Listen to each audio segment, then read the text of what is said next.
Hey, what's up you guys? This is Gabby and I hope you guys are doing well. What are we going to talk about in today's video? So a few days ago, I made a post on my Instagram page where I was talking about how I was reading a book about fund development, and that book specifically is called The Nonprofit Fundraising Solution. In my Instagram post, I was talking about what I was learning from this book, and I mentioned that I think fund development is a perfect avenue for macro social workers to go on, but oftentimes I don't see macro social workers in this space. Just given the experience I've had working in nonprofits, we've had people with a marketing background, public relations background, journalism background, but people with a social work background would also, in my opinion, be a good fit for fund development positions. So I'm just making this video to spread awareness about the field of fund development, and I talked about it a little bit in my video about top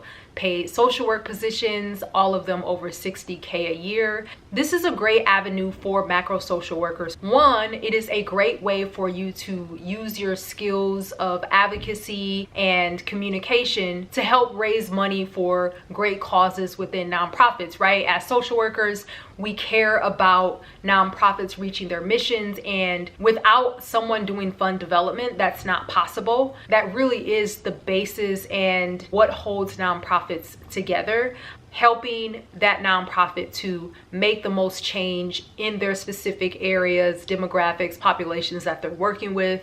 And that speaks to a social worker, right? And we have great communication skills, we have great relationship development skills, which is all important when it comes to being a fund development professional. And also, as I mentioned in my other video about the highest paid social work jobs, you can make a good living in fund development. This is one of the more higher paid positions within a nonprofit because you do have such a huge role of making sure the nonprofit has the budget and the revenue that they need. It's one of the more well-respected positions within a nonprofit. So because of that, I want to make sure that my audience, which are mostly social workers, are aware of this position, because I think one reason social workers may not look into this as an avenue for them is because they're not totally sure if it's a good fit for them, or maybe they have never met anyone with a social work background that have worked in fund development. Let me just give you a general background of what fund development means in the first place.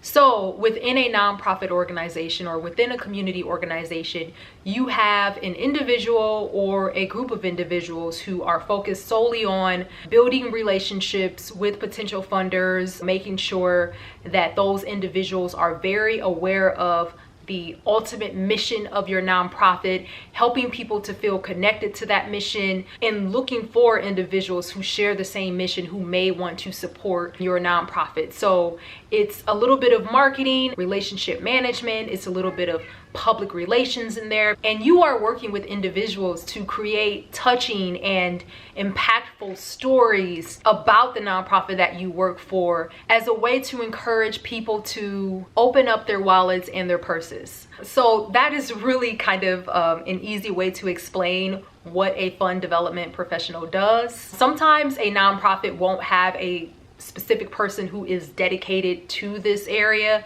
Oftentimes for smaller nonprofits, it may be the executive director, but for a more mid-size or larger nonprofit, you may have an individual who is the, director of fund development, the fund development specialist, or you may have a small team of individuals who are focused on that as well. So I want to answer a question. So what is the difference between fundraising and fund development? Because I think oftentimes in the social impact space, we kind of use those terms interchangeably, but from reading the Nonprofit Fundraising Solution book and just from my research online, I did find that there is a distinct difference. Fundraising is usually a more, short-term initiative, and it's focused solely on getting money for a certain event or a cause in the short term. So you may create a fundraising campaign for an initiative you want to do 3 months down the line, and it has a pretty strict time frame around it. But as far as fund development, that is a more long-term strategic approach to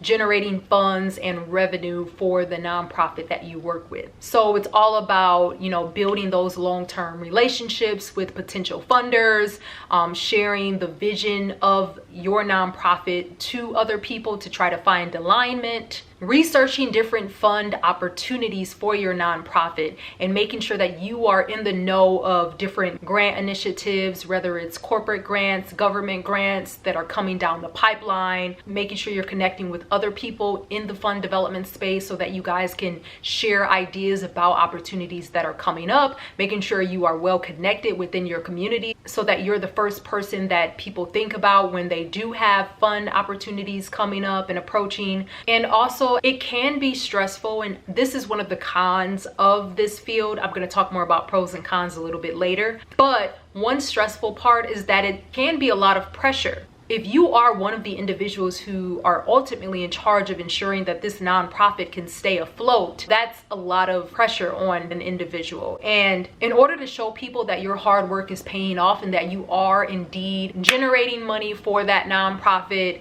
building relationships that lead to individuals giving to the nonprofit, you have to have skills in evaluation, because you need to be able to evaluate your own work and document what you are able to accomplish in your role. Having strong communication skills is a must, because you're going to be in charge of building and cultivating relationships with many, many individuals. All right, so let me talk a little bit about the different types of fund development. As I mentioned, for mid-size or larger institutions and nonprofits, you may have a team of people that are focused on fund development instead of just having one individual who's kind of the catch-all and doing everything. So you may do one or a few of these different type of areas. So you have fund developers who focus on major gifts. So that's locking down checks that are $50,000 or above, and certain organizations have their own thresholds. So usually it's around 50K. That's usually how it's defined as a major gift.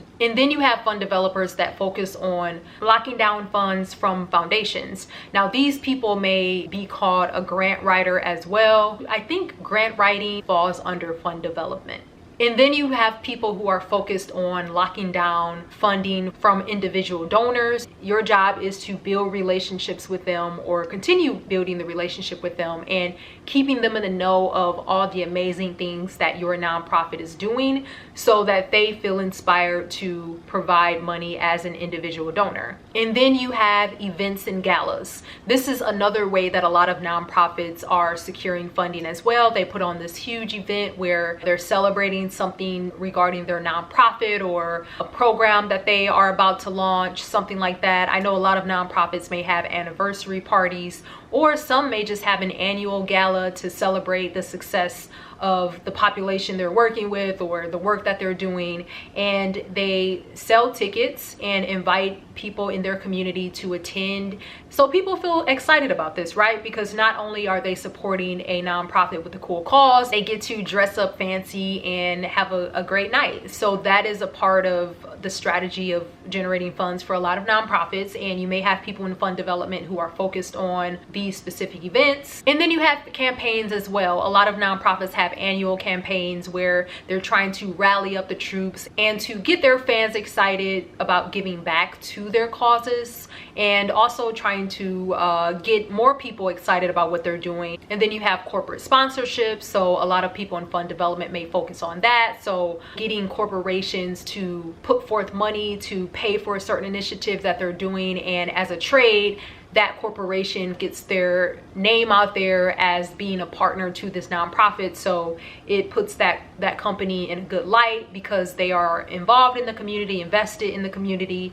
So it's kind of a win-win right there. So often you may go to a nonprofit event and you will see a sign that says this gala or this program was sponsored by whatever corporation it is. There are so many other types of fund development or ways that nonprofits generate additional funding. So I know I missed some, but those are just several examples of what you may do or where you may focus if you are working in the fund development space. As I mentioned before, those who historically hold the roles of fund developers are people with a public relations background, a marketing background, and also a nonprofit management background as well. So as you can probably guess, if you want to thrive in the field of fund development, not only do you have to have those skills as a social worker, but also having skills in PR. I recommend for anyone who is interested in getting into fund development, read a lot of books on marketing, public relations, get familiar with this. I think fund development is a little bit like sales, but it's different in the way that you're not out there selling a pair of sneakers or something like that. You are instead selling the great work that the nonprofit you work for is doing and trying to get people rallied around that. So if you truly believe that the nonprofit is doing good work, it's going to be an easy sell. And if you are a social worker who may be interested in fund development, I want to recommend a book for you. It is called Building a Story Brand by Donald Miller. And I am currently in the process of reading this book because, as you know, I recently got into coaching and I'm trying to figure out a way to connect with future clients through my coaching program. So I'm reading this book to learn more about marketing. And as I mentioned, this is a great skill for you to have in fund development. So I recommend you to check this book out if you're interested, and also try to check out other books that are in the marketing space as well. Because yes, I believe in the power of formal education, but I also believe in self-education as well and self-teaching. And you're not going to get everything that you need for your career dreams in school, because what you learn in school is more general, and you need to take what you learn in school as a foundation and then build off of that with your own self-teachings. Learning should never end, you guys. All right, so I'm going to talk about the pros and cons in the fund development space. I've already mentioned some of them, but let me just consolidate it all right now. One of the pros is that this is a more higher paid position that you can have within a nonprofit. I did some research and I found that the average salary for a director of fund development is about $108,000 a year. And you're not really going to see that type of salary within a lot of other roles in the nonprofit space. And if you are a people-oriented person, this is a great area for you because you're gonna have to be that connector and be the one who is out there in the community creating and cultivating relationships with potential donors. And this position, as I mentioned, you're going to be out there building relationships with a lot of people. So another pro is that it's an awesome networking experience. There's so many beautiful things that can grow out of building your network and meeting a lot of people. As far as the cons go, this job can be pretty high stress. As I mentioned, one of the pros is that you really are, the backbone of the nonprofit and making sure that they can continue the work that they're doing, but that can also be a con as well. And from the book I'm reading, I learned that one reason fund development can be a con is also because you could potentially work in an environment that is unsupportive and has way higher expectations for you than you can realistically do in the environment that you're in. In the Nonprofit Fundraising Solution book, it mentions stories about how people in fund development start with a nonprofit, and this nonprofit has done no work in cultivating relationships. They don't have a donor list that they have prepared, so they're hiring on and expecting this fund development person to hit the ground running and to fundraise all this money,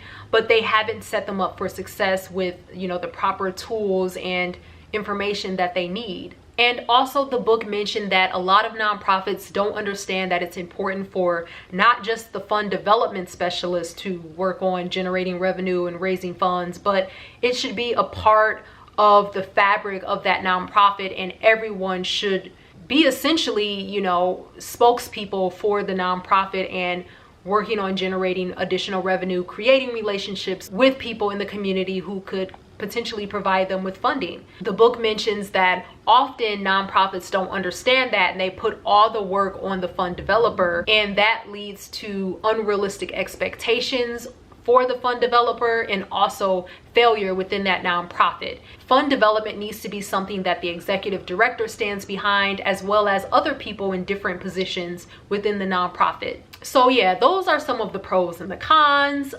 Let me talk to you a little bit about how you could prepare to transition into fund development. Because I think I want to do a series of these videos where I'm highlighting different macro social work jobs for you guys, but I always want to end the video with how you guys can actually transition into it. So as I mentioned before, read books and articles about it, because if you do that, you're going to be more comfortable and confident on the topic, and you're going to be able to sell yourself more during the interview process and during the process of applying for this position. So with my career coaching clients, I always talk to them about the importance of making sure that your cover letter, your resume, and your other application materials are aligned with the job position and, you know, what's mentioned in the job position, and speaking specifically to that job and that recruiter. And in order to do that for a fund development job, you have to have a background understanding of what fund development entails. Also, I believe in the power of networking through professional development programs. I am involved in an organization called the Young Nonprofit Professionals in my city, so you can see if your city has a similar type of program. Every area has something different, so just do research and also reach out to a nonprofit that you care about and see if you can volunteer your time to help them with a fundraising activity or initiative that they're working on. A popular entry-level position is being a development assistant, and maybe you could find an entry-level position within a nonprofit in your area. So those are all ways that you can kind of get your foot in the door when it comes to fund development. As I mentioned before, I think this is an opportunity and a position that a lot of social workers would thrive in. Do I think it's for all social workers? No, I don't. As I mentioned, you have to be someone who's at least interested in marketing, communication, building relationships, someone who is naturally a more persuasive person, charismatic person. If this is a position that you think sounds like a good fit for you, I think it's an awesome opportunity to work within a nonprofit, doing great work while also making a great salary as well. Do you start out making a great salary? Not necessarily, but the potential is definitely high when it comes to this area. If you guys have any more questions, please leave them in the comment section below. And thank you so much. I will talk to you guys in my next video. Bye-bye.